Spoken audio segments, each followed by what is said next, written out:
آؤ بچوں سبق پڑھیں، سبق یاد کریں، قرآن شریف کو سیکھیں، سمجھیں تاکہ خدا تعالی ہم سے راضی ہو جائے۔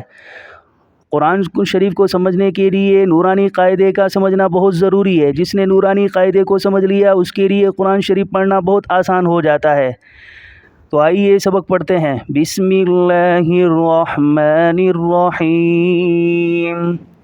کل کا جو سبق تھا وہ طا سے لے کر فا تک تھا، آج کا سبق قاف سے لے کر نون تک ہے۔ تو یہ لفظ ہرا ہے، ہم نے پیچھے پڑھا ہے کہ جہاں لفظ ہرے آ جائیں گے وہاں پر پڑھا جائے گا، یعنی موٹا پڑھا جائے گا۔ تو اس لفظ کو موٹا پڑھا جائے گا، جیسے قاف قاف قاف قاف قاف، کیف نہیں، کیف نہیں بلکہ قاف قاف قاف۔ ایک الف سے زیادہ کھینچیں گے آگے والا لفظ، یہ آگے والا لفظ بلیک ہے، اس کو باریک پڑھا جائے گا لیکن الف سے زیادہ کھینچا جائے گا۔ اس کو ہم قاف نہیں پڑھیں گے بلکہ کیف۔ کیا پڑھیں گے بیٹا؟ کیف کیف کیف کیف کیف کیف۔ یہ لفظ موٹا پڑھا جائے گا اور یہ لفظ باریک پڑھا جائے گا۔ یہ قاف، یہ کیف۔ امید ہے کہ دونوں لفظ سمجھ میں آ گئے ہوں گے۔ آگے والا لفظ، آگے والا لفظ بلیک ہے، اس کو ہم کہتے ہیں لام۔ ایک الف سے زیادہ کھینچیں گے، لام لام لام۔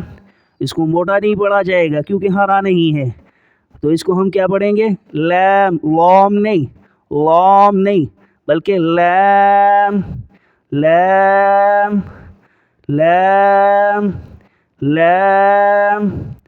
امید ہے کہ سمجھ میں آ گیا ہوگا۔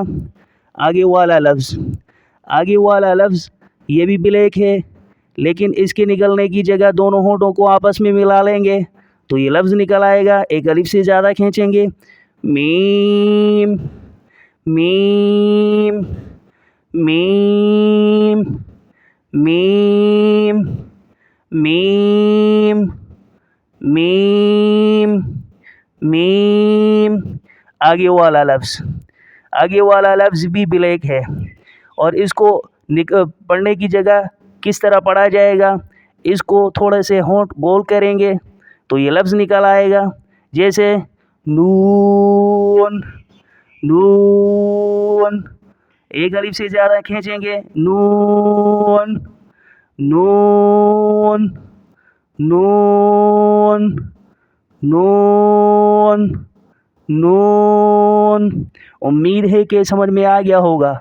پیچھے سے دیکھیں، قاف قاف، کیف نہیں، کیف آگے آ رہا ہے، قاف کیف کیف، لام میم نون۔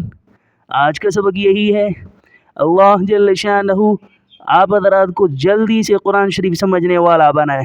السلام علیکم۔